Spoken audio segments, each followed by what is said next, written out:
Welcome on in, everyone. You've found the right place. It's Grip TV, and guess what? Today we got Strength of Field Mustangs. I'm Matt Malone. I'm joined with Judson Kane. You know him as the main Grip TV commentator. There he is. How you doing, buddy? Hey Malone, in for another treat here. Mustangs, strength of the field, over in one of the most iconic racetracks in the United States. You would have saw us at the most iconic, the oldest concurrent racetrack of Sebring Raceway down in Sebring, Florida. Wait, We it's are in now. it's at Road America. That was the one that we broadcast on Saturday. Wake up, Malone. Oh Now man, should we we have start traveling. over? We're traveling our way over into Wisconsin, not far from Milwaukee, in between Green Bay, to another iconic American road racing track that is known as Road America. And today we're going to see an iconic car in American motorsports, the Ford Mustang. And those Ford Mustangs they got lots of horsepower, man. Let me tell you. And, Yeah. yeah. So How it's are gonna you be doing pretty today, exciting. Malone? Oh, I'm doing wonderful, and I actually participated in the last Strength of Field Mustang race, and the Strength of Field was 3,300. So everyone comes out for these big Sunday races for the Mustangs, and I Yeah. was able to finish up 11th place. Some of those guys were almost getting world records out there, and so yeah, this should be good. And I talked to the guys before I left the server at the end of the last race, and they said they'd be there for the 5:15. So that's what we're waiting for. So what kind of lap times are you guys pushing? Those guys were getting anywhere from 226s, 227s. I could barely get a sub 230. So yeah, they're something special. They really know what they're doing, and it's a great community with the Mustang community here. So And to it give should be you a an lot of fun. idea, the Audi R10 prototype in 2008 in the ALMS history set a pole time of a 146. The GT3 car, the Porsche, which is something we're familiar with as in the rough, our track in the GT3 series in real life set a record or pole time of a 214. We have a very own Grip TV driver, Michael Rasmussen, who set the world record time last time the GT3s were here in Road America not too long ago. And what was that, like a 204 or something crazy like that? Oh, it was just unbelievable, man. It's just amazing to watch. So the Mustangs, though, are a different breed from the big wheelbase cars of the rough. And obviously, Road America has some very challenging corners where it demands very high speed. You know, they have rollers like turn one and turn three, and then sharp braking turns after you go down Morwayne sweep down to turn five and turn six. That is really going to be pushing the limits of your braking ability. And hopefully these cars, which are a bit heavier, one of the finest race cars that we have in iRacing that is still more true to the production car, is how the weight transfers, how people have their mechanical grip set up, how the weight transfers will shift in the car on these small wheelbases. The wheels on these Mustangs are rather thin, and so it's easy that the weight of the car, if changed very quickly, can rip these tires right off the road and cause some immense oversteer, and you end up turning it around. So that's kind of the idea of what we're going to be seeing here at Road America. Do you have anything in particular you'd like me to talk about, or? No, just continue to talk about the race here. It's going to be something special, and the race will be getting kicked off in about 15 minutes. So we Yeah. got quite a while to break it down here. And Well, saw some shenanigans earlier on. Well, the one thing you got to be careful with these, I mean, these things are like 3,000 pounds. There's so much weight there, and like you were talking about that. And what we saw earlier was guys were locking up the brakes heading into some of these tight turns. And man, it didn't turn out so well. So, yep. and the track temperature. Let's take a look at some of the weather. 74 degrees track temperature in overcast conditions. I noticed it takes 2-3 laps to really get your tires going. But I seen Kevin C. Ford out there. He was ripping and roaring, looking really good out there. So he's gonna give it another go. But man, I tell you, these things. It's always tight racing, and it's always back and forth, giving each other room. And a track like Road America, it can get dicey in some of those quick turns. Well, in the GT3s, one turn that is probably the most problematic in the racetrack is turn 8. You go down more range sweep, you take that left-hander, which is a sharp left-hander uphill, and you make your bend around turn 6. There's this turn 8 right before the carousel that has just a very peculiar. I don't know if it's the angle of how the turn is as far as the sharpness of the turn, but it creates an immense oversteer for these cars. And I would imagine that Mustangs face that same kind of challenge. So expect the Mustangs. A big gainer for Mustangs is going to be how the drivers feather their throttle around the big old carousel and start making their way down the bend and the kink through kettle bottoms. That's a big run opportunity right there, and you can do or die on how you set yourself up speed wise going through the carousel. Yeah, and it's all about slow in, fast out with these Mustangs. That you just got to really keep up your momentum and everything. But we're gonna see some overtakes. We're gonna see some guys. They're really respectful guys out there, and they know whether or not somebody's got to run on them, and they're able to kind of communicate with each other and kind of let each other go if that has to be the case. Saw some of that in the earlier race, so yeah, it could be pretty exciting. We had a full grid. There was over 30 some people signed up last time, and I mean this is it. This is Sunday, your strength of field Mustang race. You don't see any other type of racing like this throughout the week.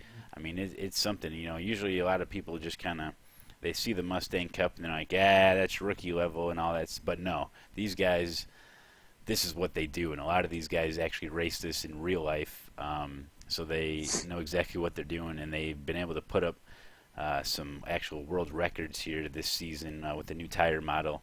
If you check out iRacing News, there's a whole article about how these guys are just putting up new records, and it's not. I can't contribute that all to the tire model. I contribute that a lot of it to just these guys putting in the seat time and preparation, and they just really know their stuff. Well, and it's an also thing, as we're preparing the Grip TV Nation to experience this race, and as I'm going to be calling it out, I want you guys to keep note, because this is something that I won't be bringing up while we're going through the actual broadcast, is that unlike GT3s, which have an immense amount of power behind them, Mustangs, the name of the game is managing how you can float through turns, keep the momentum up, keep your speed up, and take the turns as fast as possible. And that alone with a small wheelbase is it's a huge challenge. And unlike GT3s, when you see the Mustangs that end up, getting outside their line and aren't able to carry speed through the turns, because their motors aren't as powerful as some of the sports cars that we cover here on Grip TV, it takes a bit for them to actually get back up to speed. So think of these drivers as they're battling. It's going to come down to, do people fall in line behind other drivers as they're going through the turn? Can they brake early enough to get some acceleration pre-apex, early apex, and accelerate all the way through?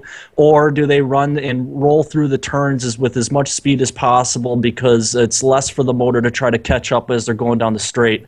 These are the things that can get super out of whack as a Mustang driver, and that's going to be the name of the game here at Road America. And when you have these big, 90-degree left-handers and right-handers, they lose a lot of speed there. So it's whoever's going to be the biggest gainer through these turns is going to be the winner. Yeah, that's right. And when they first start out, it's going to be a full grid. These guys really want to jump out and get a good position right away. Turn 1, you're going to see guys battling for that inside position.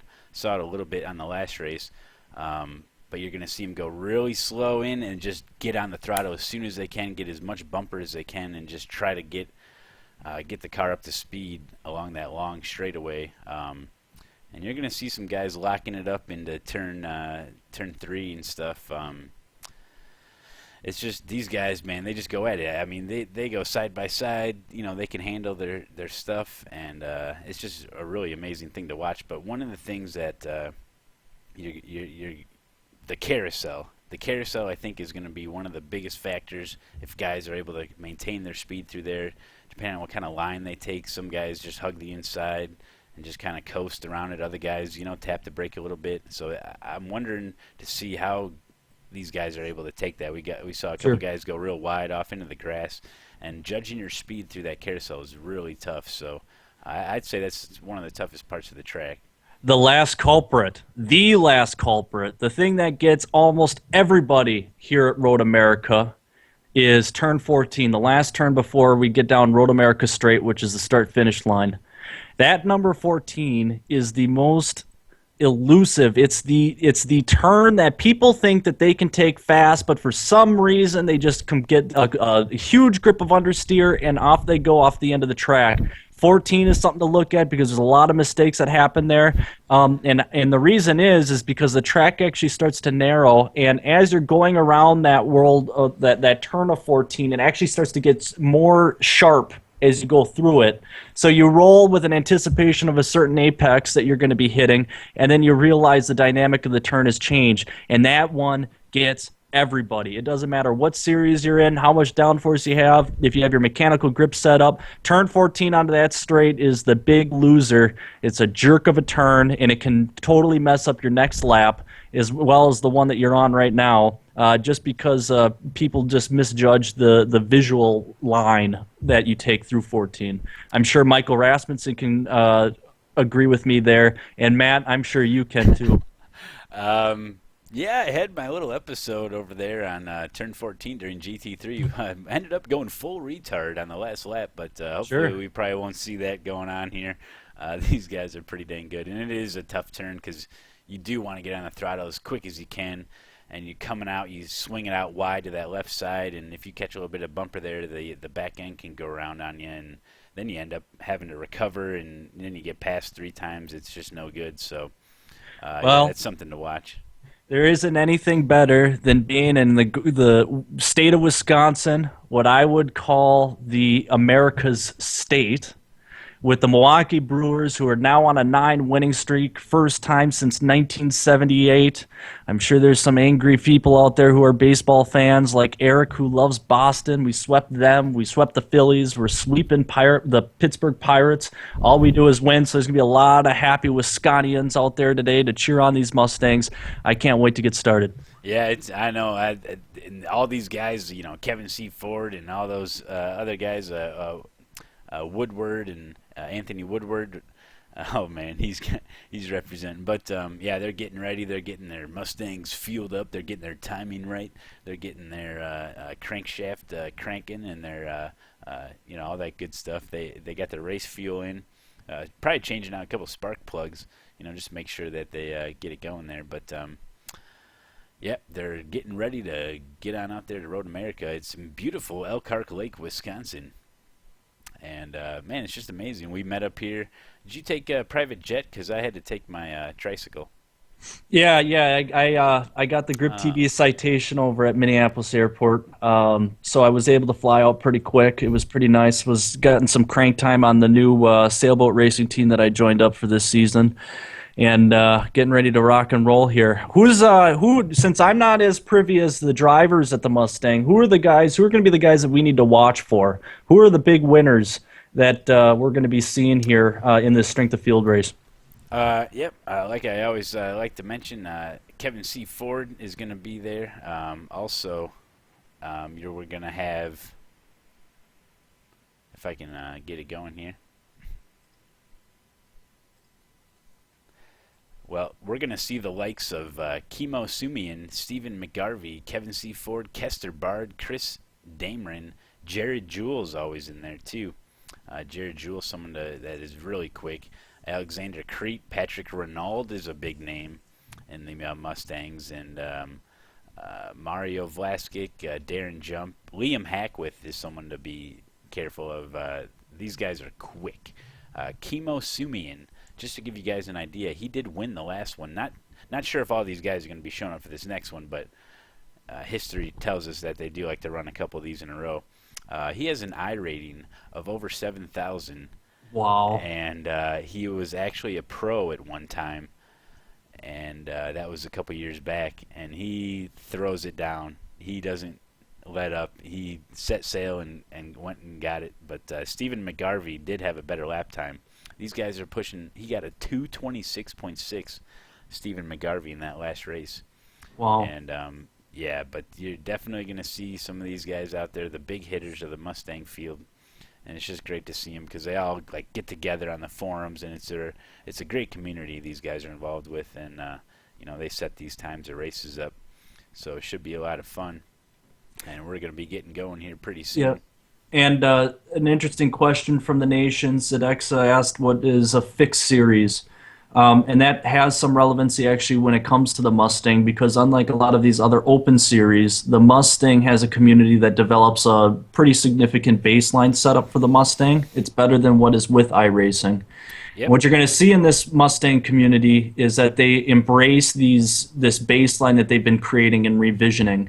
So you'll see a lot less cars in the Mustang setup that does their own particular setup for specific tracks. They tend to run this, club inherited baseline setup, which I don't think there's another group in iRacing that does it. I think this is it right here, that where the community kind of develops their own setup that goes on for the entire season. Yeah, and it's just amazing these guys are willing to take so much time into working on these setups and then just giving them out, just letting them, just sharing with people and letting them know, hey, I kind of work with this type of brake bias and this, that, and the other thing. It's just a really nice community, and because we all know what it comes down to in the end, and that's driver skill. So a guy can make a great setup, give it to anybody. He doesn't care, so that's I think with the Mustang, it's more than any other car where your driver skill really plays a much bigger factor than the setup. But it is cool that these guys work on a good baseline and tweak it here and there just a little bit for each track, and depending on your temperatures, your track conditions and stuff, that can change a couple of tire pressures and all that. But overall, yeah, these guys are more than willing to share a setup. If you're ever in a practice with them, feel free to ask them. They're always open for it, and it is cool. So head on over to the forums and take a look at that. But All right, Matt. yeah, we're gonna be getting going here, and just so everyone knows here, this is Grip TV, and I'm alongside with Judson Kane, our main Grip TV commentator, and we're about to do the Strength of Field Mustang race right here. We're gonna try to do it every Sunday, and especially starting in season 2. And if you guys haven't checked it out, head on over to griptv.org. Get yourself signed up on the forums and get involved in the community. Let us know if this is something you like. We like doing the pre-race breakdown, give everyone a look at our faces. Apparently, nobody likes my flat brim baseball hats, though. Yeah, we got people checking in. Lucky says that unless you have a head shaped like a half-solved Rubik's Cube, that hat should be worn on straight. Yeah. Good times by Lucky there, but we're going to go ahead and get loaded in here. Just hold with me here, Judson, as we get the thing going, because I don't have a please stand by button, so we're just going to find it here. And, yep, it should be getting going here. We got quite a few people signed up. It should be a heck of a race. Overcast conditions in Wisconsin today, but that's okay. They got headlights. If they need to use them, they can put on their headlights, so we might see that just for safety reasons. But we're just waiting it out here. I see the race pop up. Is there usually only one race here? Yep, it looks like one race. Looks like Kevin C. Ford did make his way over there. He was worried that he was going to have some weather issues, and it's a full grid, so this should be pretty good. I know that sometimes, it depends sometimes, like the 315, the 515, which one do you race in, which one do you broadcast? We decided to go this way. We could switch it around if we need to, but we're getting loaded in now, and it should be pretty good as these guys get about 5 minutes of warm-up, and some of them don't even need it. They just sit in the pits, and they know they're good. So just getting loaded up on in here.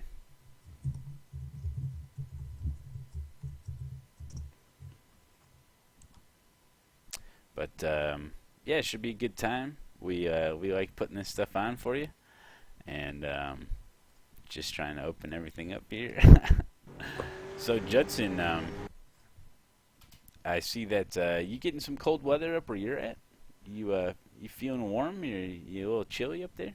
I'm warming up now, but like I said, Matt, I was out on the sailboat, working on the sailboat for 4 hours or whatever, and 50 degrees does start to feel cold after a while with a little bit of wind up here. It's going to be cold for the rest of the week, maybe topping out at 45 degrees, and won't get up to 60 until Easter Sunday, which is next Sunday. Oh, yeah, that's right. That's right. That's right. Don't want to miss that. So, all right, we're just getting going here, and man, well, I just wish the guys the best of luck out there, and should be a lot of fun as we head to the track here. And we'll see you in there, Judson. We're in See the you guys. yep, we got our lemonades here. We're all ready for this big old race. So here we go, folks. Don't want to miss out as we are getting going here. Looks like they're just in their warm-up session and burning a couple laps on out there. Good to see them all out there as we're just taking a look-see at some guys doing their warm-up here. That's Timon, number 8 car. Yep, as try to take a look at the old grid here. Looks like Biard will be starting first place. Look at that I rating, folks. We got another big strength of field race, 4,751. Followed up by Kevin C. Ford with that beautiful 5,167 I rating. Holy cow. And Dameron is third. Hackworth, Renault, Bateman, Silvic, Morrison, Perez, Snodgrass, and Lassiter and Dudley. So we got 12 drivers here. Should be a good time as they finish up their warm-up. Yeah, the way the simulator has shown the weather today, this is almost exactly what I was dealing with today, minus the 74 degrees Fahrenheit. Looks about spot on is exactly what the weather is today, except cold.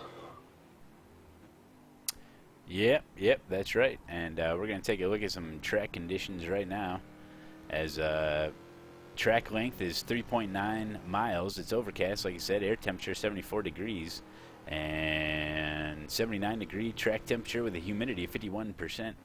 Wind, not much wind to speak of.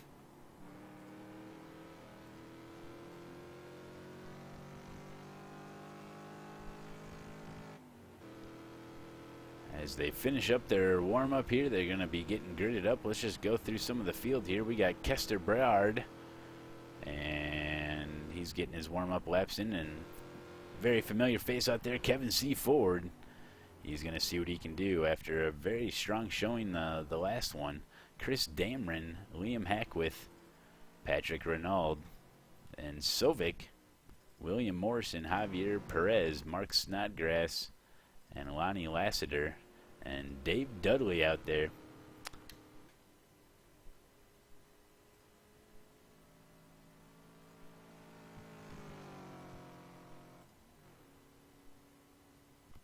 So, as they get their final warm-up laps in, and there's the checkered for the warm-up. They got to exit their vehicles, head back to the pits, get back in their vehicle, head to the grid, and that pace car will take them all the way around Road America, and we'll be getting ready for a beautiful race here. And they're gridding it up now. Man, they look good out there on that track, don't they? Absolutely, Matt. The Mustang, that raspy bit of American power, is only going to fuel the anticipation as these guys start rolling around this track in a very modest pace of around 60 miles an hour. It's going to rip and roar a life as they're going to come up the iconic hill of Road America and off across over the start straight. It'll be interesting to see how the two sitting in the front row are going to pace each other. Who's going to jump the gun to initiate this race? It's going to be a fast time. Again, remember, it's all about maintaining speed through the turns and getting draft overtakes. Who's going to do it best? Here we go, Road America. Looking forward to it. Let's get it going, Grip TV Nation.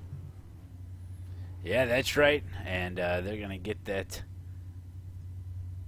pace car all gassed up. And you notice the pace car is a Mustang. So that's when you know it's the best. And And there they go. They're starting out their pace lap. It's a long one here, folks. Is Kester Biard gonna bring him over the start finish line? Now in iRacing, he does get to decide when to go. Does he go when the pace car pulls off? He can decide to go anytime between then and the green flag. And it'll be interesting to see what he does choose to do. If he goes as early as possible, he may get some of the guys stuck back on turn 14, and that'll slow them down, kind of spread the field out a little bit. So you got to take that into consideration. Kevin C. Ford with that number 1 car, because he's got all that I rating, starting second place, and he's looking to get out to a really quick lead.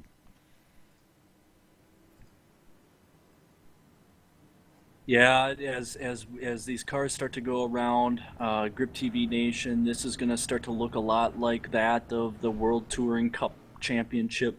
Very close. The cars are going to stay rather close together as there's not a lot of horsepower, and they're dealing with a big track. So it's all going to come down to who has the better craft, who can dance the car around, as they're going to be very close, bumper to bumper, for a lot of this. Yeah, they really are going to be pretty dang close. And it looks like Kester Biard may have a little bit of connection issues. He blinked there once. Got to watch that. Yep, they're bringing it around here. Man, and they're really getting ready to, they're pumped up and ready to go here. This is the final strength of field race for the week here at Road America. And next week's going to be tough. So Kester Biard really looking to show Kevin that, hey, I'm here. I'm going to stay in the lead. Don't even try anything, buddy.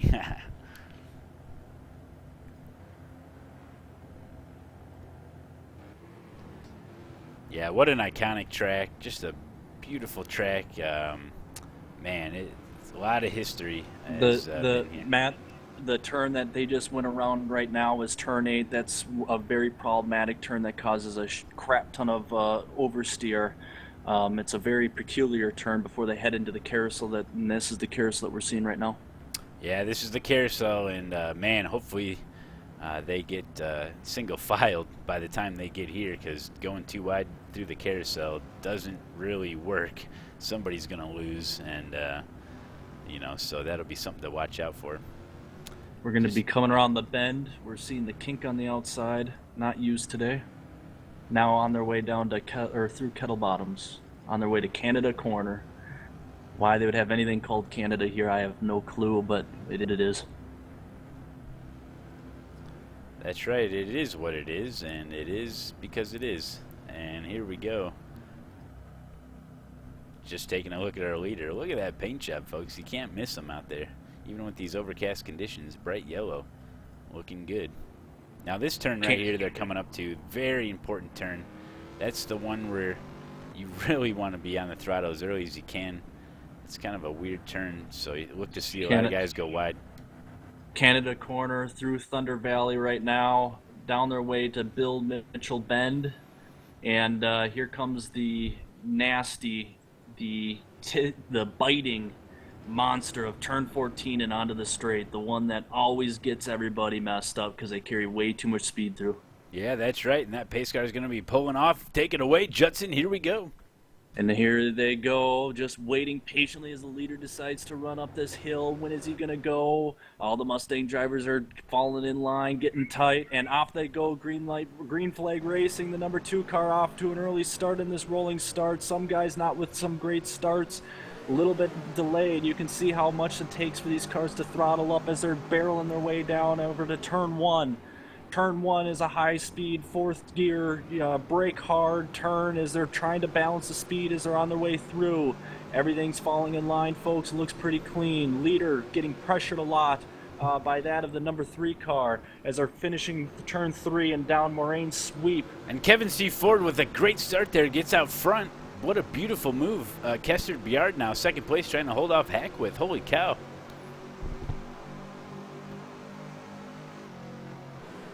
They're single file as they're coming down Moraine's Sweet to the sharp left-hander known as turn 5. Brake hard, boys, and get there.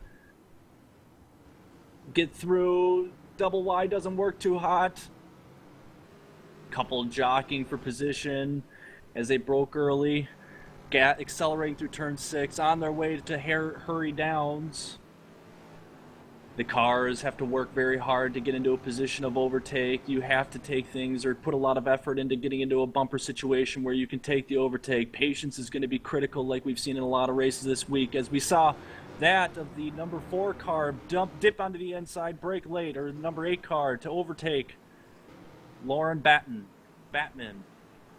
Yeah, very nice. We see some moves early on here. Holy cow, these guys are really going at it. This is strength of field as they're on the carousel right now. You got to hit that apex there. We're seeing Timian go a little bit wide there. He's going to try to keep it going.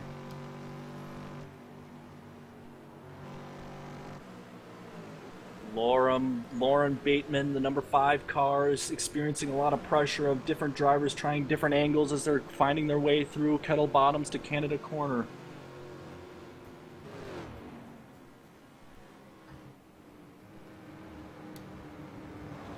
It looks like Timon Sven Suvik is the one pressuring Lauren Bateman as we're trying to figure out the order of the field.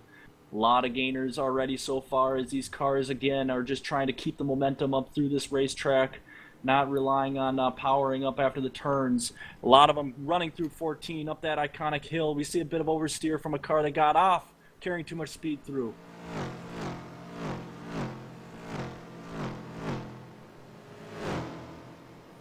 Two by two is, they're going 2 by 2. Somebody. William Morrison and Javier Perez.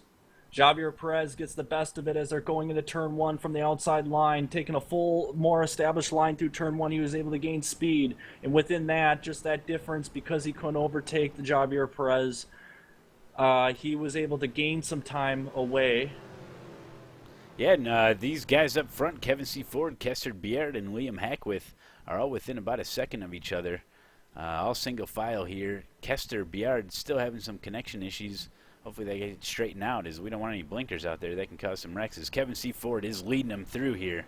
Very impressive thus far. Kevin C. Ford opting to brake a little bit early. He's accelerating through early apex. That looks pretty promising as he's starting to pull away from that of Kester Biard. Biard trying to respond by floating through the turns. He's about accelerating mid-apex point.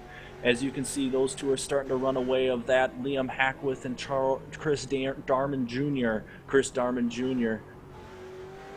Battling Liam Hackworth, keeping close to the bumper as they're frantically trying to find a response for that of Kester Bard and Ford, who are starting to run away with this bad boy. But as you can see, Ford's early in with an apex, or accelerating early apex on his way out, has shown big gains here at Road America. Pretty interesting fact to note. Yeah, very good. And that quick right-hander, Kevin C. Ford, you see how they can take so much bumper and grass out there just to get as much throttle and not have to turn the car as much. Very impressive, as these cars, you got to really turn in early to get all that weight transferred over. And he does it again there. And see how he uses all the track. Very impressive. Kester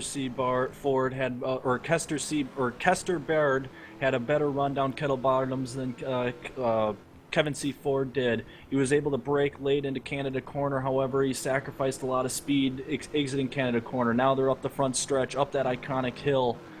Can Kevin C. Ford keep Kester Bard away? Draft doesn't play as big of an impact here because the speeds traveled are not as nearly as big as some of the other GT series that we cover. But Kester Bard is getting some draft. He's about to peek on the inside. Will he do it? Yeah, will the draft? Yep, he's going to try to take it slow in, fast out here. He's going to try to make it run at it probably, as Kevin C. Ford just continues to set the pace here. Kester Baird very keen on just falling in line as they're coming around that at turn 3 on their way through Moraine Sweep. Kevin C. Ford going wide, Kester Bard following in line. Looks like Ford not shooken by Bard's late attacks. He's been able to keep enough distance from his early apex throttling that alone is enough defense to keep Bard away from striking distance. Yeah, and all these guys running 1, 2, 3, 4, 5 up here, all within a couple seconds of each other. This is kind of. Oh, what happened? Dameron getting a run on Runald. as they've gone through hurry downs up to turn 8 to the carousel. Dameron also facing that, the shenanigans of Runald, Patrick Runald. Patrick Runald high on the bumper, was able to accelerate early through the thing, or through the turn. Dameron is experiencing a bit of oversteer in that notorious number 8 turn as they're going around the carousel. Dameron recouping himself as they're on their way around the bend of turn 11 down Kettle Bottoms. Can he make a run on Liam Hackworth? Liam Hackworth running his own line, not that much concern of that of Chris Dameron, because Dameron is right on the edge of what it could be striking distance. Draft will play an important role down Kettle Bottoms on their way into Canada Corner. Just to take a look at Javier Perez trying to shake off Suvic here. The gap is only 0.2 seconds as the cameraman tries to get this all in here. They're going to go 2 by 2. Oh!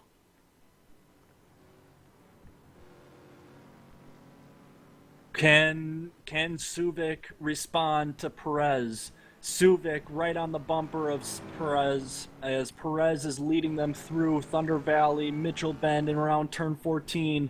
Here it is. Suvic almost dipping onto the inside of turn 14 as they're going up the straight. Fall in line, Suvic. Fall in line as they're going up the iconic hill of Road America.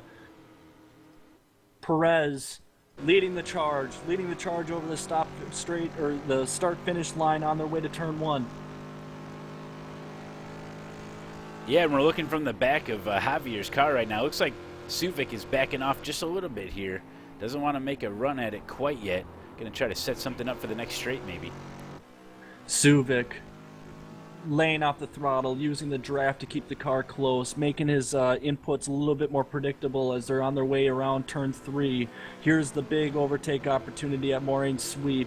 Who has the guts to break later on turn 5? Who will be able to take the inside line and still keep control, as these cars can be literally ripped off their wheelbase just from the transfer of weight of these $3,000 or 3,000-pound Mustangs. And Chris Dameron had some issues there, and Liam Hackworth and Ronaldo are right up on him. We got a 3-way battle for 3rd place here. This is for the podium position. Perez had issues. Perez had oversteer exiting that of turn 5, opening the door wide open for Suvic to overtake, and Suvic takes the place away from Perez, and that is number 7 spot, Matt. Yep, that's right, and we caught a little bit of that, but Kevin C. Ford is still trying to hold off Kester, and Chris Dameron's trying to hold off Liam and Patrick Ronald out there. Man, some tight racing. This is what you see with strength of field Mustang races, is these guys will be riding in a pack here the whole race. And it is 11 laps here, folks. 11 laps, and they've done 3 laps. They're completing their 4th lap right now. So getting close to almost halfway done already, as Kevin C. Ford is still continuing to try to hold off Biard. Patrick Ronald getting an exceptional run out of Canada Corner, trying to make that over Chris Dameron Jr.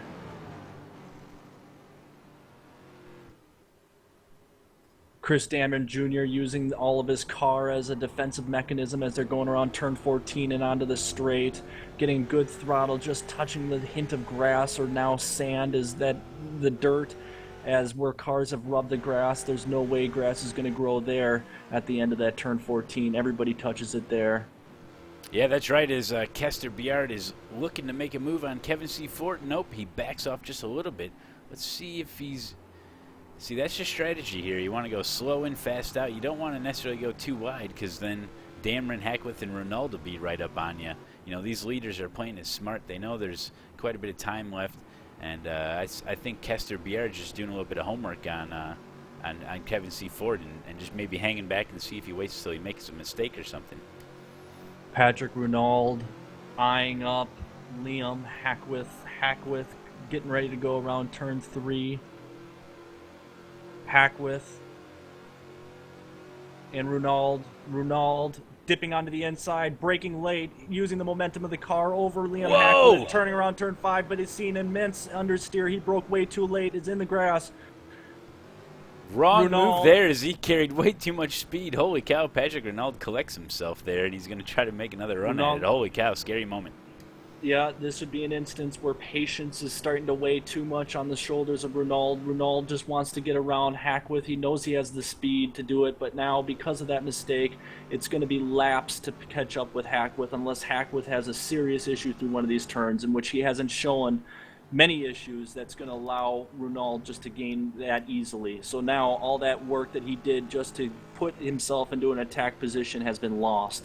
Yeah, that's right. Now our closest battle is for first place here, as Kevin C. Ford has led every single lap here, and they're on their 5th lap. And man, these guys are just going at it. It's a half a second gap here, and this is for the lead. Chris Damon Jr. went super wide into the grass, just trying to find any ounce of speed to catch up to Kester Bild in 2nd place. Kevin C. Ford right now owning the track, making sure that he's driving a line that's fast but still being defensive from Bild. Ford has a very good sense of where Byard could attack him and where the striking distance will be. It doesn't seem that Ford is very shaken up by Byard's attempts, and Byard's futile attempts needs to turn into something more substantial if he wishes to get around that of C. Ford. Byard really needs to choose which turns to attack very carefully because he wants to stay close to the bumper of Ford, so if Ford does cause a mistake, which are few and far between, Byard can take advantage of. Yeah, and just to take a look at how this is all filtered out here since the start, William Morrison has lost 4 positions since the start, so unfortunate for him. But Kevin C. Ford, as you know, did start 2nd, and Kester Biard started 1st, but Kevin C. Ford, with that great start, was able to get out in front, has held it ever since. A couple of big winners here, 9th and 10th. Whoa! As Chris Dameron goes really wide there. But a couple of things to mention here is our 9th place, Javier Perez and Lonnie. They moved up a couple positions, and Dave Dudley's gained a couple of positions from the start. So pretty impressive there. But otherwise, yeah, these guys are just running as Kester Biard tries to take it wide there. But you know what? Kester, I don't think he wants to start fighting with Kevin too hard, because guess what? Dameron's not too far back. Kevin C. Ford took an interesting, he nudged himself inside to a shallow line in the previous turn and then dipped back out the last second to really expose more of a true apex. Byard, who was following him, bit the line and took a way shallow apex. However, damage was very minimal as Byard still keeping the split, or keeping his the distance between Ford and himself during that split not that far as they're rounding about in the carousel. Byard and Ford, it's going to be like this all day long, folks. A battle that is going to be waging until the last laps. Byard just waiting for that perfect opportunity to risk it all for an overtake. He's just waiting patiently for that to come. Yeah, that's right. As we take a look at from the gearbox of one Kevin C. Ford, we can see the weight transfer on Kester Biard's vehicle on that Mustang. Oh man, he gets right up to the back of him. You can see all the weight go back and forth as you see the ride height change drastically. Runald got onto the inside of that Liam Hackworth. He was able to catch up to Hackworth, but Runald got onto the inside line. It tried to accelerate it out as Hackworth went wide. Runald spun around and hit his car into the tire wall, and his race is likely to be over as a result of it. Yep, when we're just taking another look at it right now is I think what happened is gets into the grass there, doesn't want to go to, oh man, he wanted to avoid contact with the other driver, but instead lost it for him. Oh, that's tough.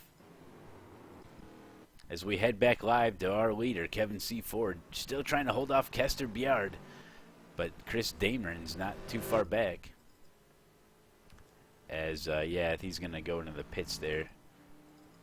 As Patrick Renault going to head to the pits. Now he does get a free reset in this series. But now we got a 3-way battle for first place. Who's it going to be? Kevin C. Ford, Kester, and Chris. As they got about 4 laps to go here. 4 or 5 laps to go. Halfway done here at Road America. Glad you could join us, everyone. This is the Grip TV broadcast, and I'm here with Judson Kane. Kester Biard now not dealing with Ford's antics, cheating Byard into a more shallow apex turn through turn 5. He stayed very wide this time, learned from his mistakes. Ford using all the rumble strip to try to get more of an apex in which he can throttle through. Ford still relying on that early throttle through early apex. getting as much speed on the exit of these turns as possible. Bayard just trying to keep up to Ford by just throttling out mid-apex, trying to find as much speed as possible to stay behind that of Ford. I think it's very risky for Bayard in his mind to break too much through these turns because you lose a lot of speed, and so that early apex is not as appealing unless done well, as C. Ford has been demonstrating. Yeah, that's right. And Kevin C. Ford's really put everything together here for this race. As we see, the consistency is definitely there, as he's just able to use every single inch of this track and even some of the dirt in order to get this big old heavy Mustang around some of these corners while maintaining his speed. So really fun to watch here as the laps dwindle down. We got the battle for first place. This is your podium guys right here. As the gap after this is 6 seconds to fourth place with Liam Hackwith in fourth. But, man, this is what it's all about, folks. The driver's skills have definitely been showing now as the more laps have been ticked off through this race. Yeah, the top three are still close, but the rest are 6 or more seconds behind. So really it's going to come down to C. Ford, Bayard, and Dameron unless there is some kind of incident that happens that really shakes things up. And even now, Ford has increased his distance down the front straight of on their way to turn one has been the greatest so far in this entire race from Bayard. So as Ford finally gotten a grip over his racing line, that has really set himself apart from Bayard. And is Damon Jr. going to have enough legs to catch Bayard in the meantime? Yeah, Kevin C. Ford just ran a 227.7 and Kester with a 228 flat. So definitely Kevin had the pace there in that last lap. Very impressive. Bayard now, seeing that his racing line, his developed racing line, is starting to lose itself against Ford, can be a little bit more focused to that of the looming Dameron Jr. Since he's not in striking distance, all he should be doing is focusing on that fastest line to really lower the distance between Ford and himself. Dameron Jr. still outside striking distance of that of Bayard, as the brake rotors and pistons that are on these cars are not that great, so braking and diving late is a little bit out of question unless you're really close to that bumper. Damon Jr. peaks on the inside, gets back into the line to allow themselves to run through turn 8 on their way to Carousel without incident. Yeah, that's right. And as we're looking back, it looked like Lauren Bateman. I'm not going to switch to it now, but just looking at the gaps, Lauren Bateman was trying to make a run on Hackwith. We'll see how that develops later on. But as for right now here, definitely the battle is for first place here. And you know what? Kester Bayard better not better be careful, because if he makes any mistakes, he could be looking at a third place when he started this thing off. But Chris Dameron has shown that he is definitely has the pace with these guys, and he may be, like you said, he may be just sitting back. He was playing a little mind games early on by taking the inside, just giving looks, so Kester doesn't forget about him. Bayard through Canada Corner was braking super late, trying to cut the shallow apex of Canada Corner to catch Kevin C. Ford. That did its damage because he couldn't carry the momentum through that turn and opened the door for Dameron Jr. Dameron Jr. within drafting distance as they're going about turn 14. Dameron Jr. has an opportunity here to dip into the inside and really put himself on the inside of Bayard. The overtake opportunity has never been greater for Dameron Jr. as Chris now peeks on the inside. Chris picks on the inside, is now even with Bayard, as Bayard is trying to figure out what he's going to do is to run the line through turn 1. Dameron can use all of his car to block Bayard and overtake, in which he did on turn 1. Congratulations. Nice driving, Chris.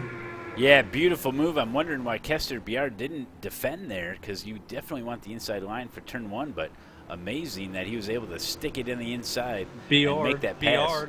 Bayard getting a run through turn 3, did not have to use his brakes through that turn. Dameron, on the other hand, had to use his brakes, but that's probably not enough here for Bayard, as he could overtake on 5, but it seems a bit risky because he's not close enough in. He really punished himself by allowing Dameron to overtake on the inside of 1, and lost all of his speed waiting for Dameron to turn in. Yeah, that's right, and Kester Bayard just got to be kicking himself for not defending there. Maybe he thought Chris Dameron would just kind of fall in line to not lose Kevin C. Ford, because you don't want to lose sight of the leader. But Chris Dameron just thinks, well, I'm going to get around Kester, and then I'm going to head for Kevin C. Ford. He's got time. So let's see as the gap. Bayard doing another shallow apex, and if he hasn't learned already in turn 8 as they're coming around the carousel, it only extremed the amount of time in which Dameron Jr. can get distance from Bayard because of his half-assed attacks. You can't go shallow with these cars. It's all about maintaining a full apex, of using all of the turn to maintain your speed, and these cutting the corners is only really slowing him down. He's got to find a different way to attack, or this third place, he might be cemented in third place, if not worse.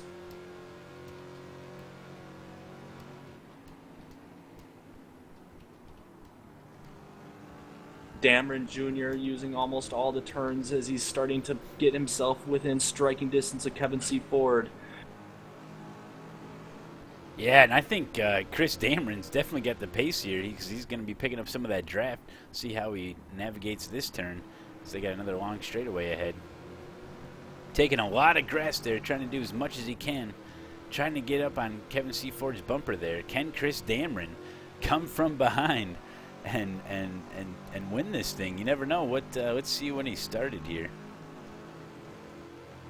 Chris Dameron dipping onto the inside, trying to not use the draft of Kevin C. Ford. Does he have enough of his car? No, he doesn't, because he falls back in line to use the most of the turn to turn 1 to maintain his speed. Kevin C. Ford unshaken by that antic, as Cameron's just trying to eye up if he has an overtake opportunity, but even as far close as he is to Kevin C. Ford, it's not close enough to overtake in these turns. It's going to be an opportunity down Moraine Sweet to turn 5, however. Can Kevin C. Ford take a defensive line to protect his lead from Dameron?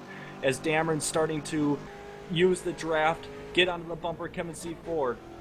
Dameron just hinting to the inside to overtake. But he falls back in line on turn 5, braking heavily as the car starts to sway. He sways through the turn. That opens the door for Bayard. Bayard could now take advantage of Dameron's late braking. We could have issues with the lap traffic right on the carousel here. Let's see how this filters out, as all three of these guys are within a half a second of each other. But I see some lap traffic up there. I think it's Patrick Renaud, and hopefully we don't see any fireworks here. Dameron dipping to the inside to the notorious turn 8. They're too wide with Kevin C. Ford. Kevin C. Ford is overtaken by Dameron. Dameron has a line through the carousel. Can he stick it? Oh my gosh, amazing pass by Dameron, coming from all the way third place, and now passes the leader, Kevin C. Ford, on the 10th lap here. We only got a couple more laps to go here. Bayard now seeing blood of Kevin C. Ford. Can Kevin C. Ford get himself back into his racing line? He was almost mechanical for these early laps until Dameron found an opening. Bayard trying to attack as early as possible, as he should. Go and get it, Bayard. Kevin C. Ford needs to settle back into his line, or Bayard could take damage and Ford will see himself in third. Yeah, that's true, and Chris Dameron did start third place, so now he's up to first place. Very impressive, as Kevin C. Ford now is getting some pressure from Kester.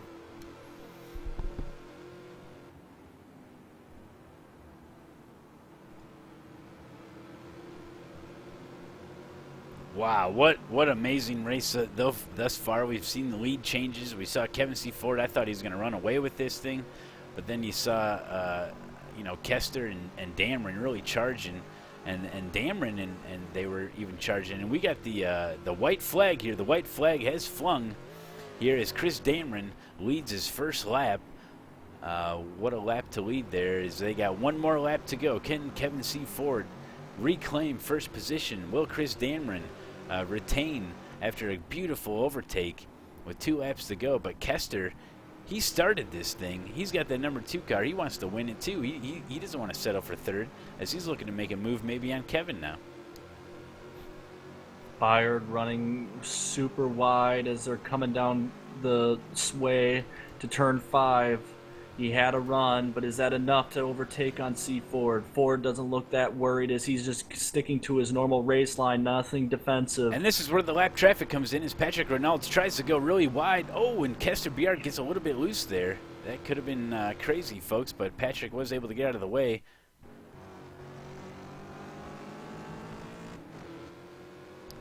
And you have to wonder if Kester Biard's internet connection is the reason why he's been able, or the reason why he dropped down a couple spots because of the latency. That can be issues. As whoa, he gets almost onto the back of Kevin C. Ford there, hard on the brakes. Those rotors must be red, as Kester really wants this.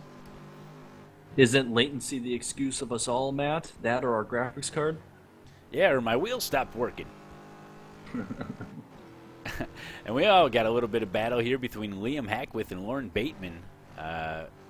Can Bateman take the 4th position? Not sure, but this is last lap, folks. Chris Dameron, man, he's just flying. He's set sail here as Kevin C. Ford wants to lock up the 2nd position. He's got to hold off Kester.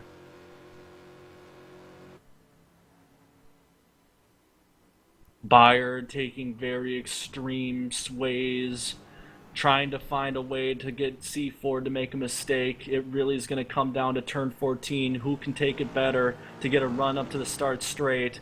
That certainly isn't enough distance to use draft to overtake, so it really is going to come down to a pure drive.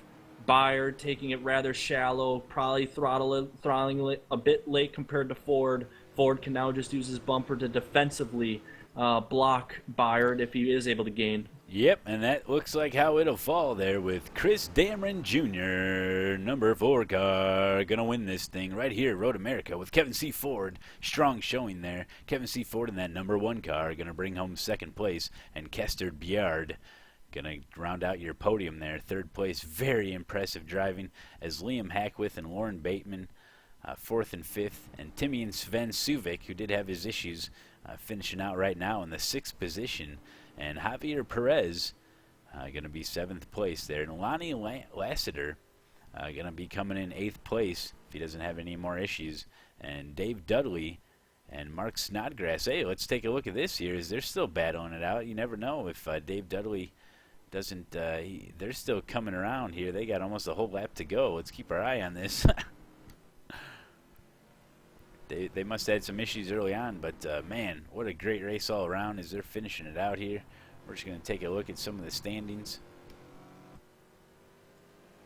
Man, I didn't know how this one was going to play out. I really thought that Kester really had a lot of speed, but he ends up 3rd place, and then Chris Dameron out of nowhere ends up winning this thing. Kester's shallow attack on the curves really didn't give him an opportunity to throttle through these turns, and I think that's what did him in. Dameron and C. Ford had very pure driving lines through Road America. Unfortunate for Ford, who drove almost like a robot, just extremely conservative, was unable to keep true to his line when Dameron overtook, and Dameron had a very risky overtake, going too wide on turn 8, the most notorious oversteered turn on this track, but it did pay off for Dameron. It was very nice.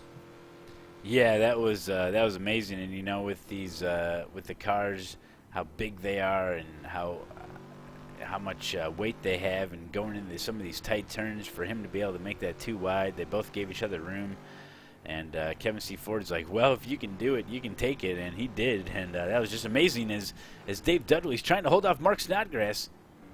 Holy cow, they're 2x2, they're touching into the last turn. Oh no, Mark Snodgrass takes it from Dave Dudley on the very last turn to finish out in 9th place. This is the battle for 9th place as we see him coming across the line right now. Holy cow, Mark Snodgrass with a beautiful run there to finish this thing out. And he's going to take it from Dave Dudley. Holy cow. As we take a look at the results here. Finish it out. Yep, Dameron's your winner. Kevin C. Ford, Byard, Hackwith, Bateman, Suvik, Perez, Lasater, Snodgrass, Dudley, Morrison, and Renauld. Holy cow, folks! We saw some fireworks there at the end as they were touching doors there, swapping paint. Oh my gosh! But holy cow! Well, that was pretty exciting strength of field race here at Road America. Absolutely, another pleasurable race to watch with you, Matt Malone, as well as the Grip TV Nation. Everybody enjoy your Sunday evening. I have some ham to go eat with the family. You all take care now. Another week coming up here soon. We have the Lotus 79s on Thursday racing here at Road America, so it'll be interesting to see the differences between a high downforce, the pinnacle of 79 technology, into what we just witnessed here with the Fords. As Jimmy B is looking to maybe see if he can secure a podium finish at Road America on his fourth race in the 79 series. Should be a fantastic race coming up this Thursday. You guys all take care now. Okay, thanks, Judson, and don't forget to grab me a lemonade when you get down to their concession stands, and I'll be down there in just a minute. But yeah, just wanted to thank everybody for tuning in today. This was a Grip TV broadcast. If you guys want to know about how to get involved in the community, head on over to griptv.org. Get yourself signed up on those forums. Get involved, start posting, introduce yourself, give us your suggestions, your comments. We want to hear from you, folks, so do that. And if you want any content on demand, just click the links below to the YouTube and the Twitters and the Facebooks and all that good stuff here. In 2014, we got all that good stuff here. But yeah, once again here, just an amazing race. Kind of a quickie there with only 11 laps, and these guys really shoot it out there. So congratulations once again to Chris Dameron Jr., Kevin C. Ford, and Kester Biard, your 1, 2, 3 finishers here out at Road America. And man, just an amazing series to watch, amazing series to get involved in. Check them out on the forums, guys. Go give these guys some love. It's the Mustang Strength of Field, and man, it's just been really exciting here. So, from Grip TV Studios in Northern Illinois, we're checking on out here. Thanks for joining, everybody, and we'll see you next time.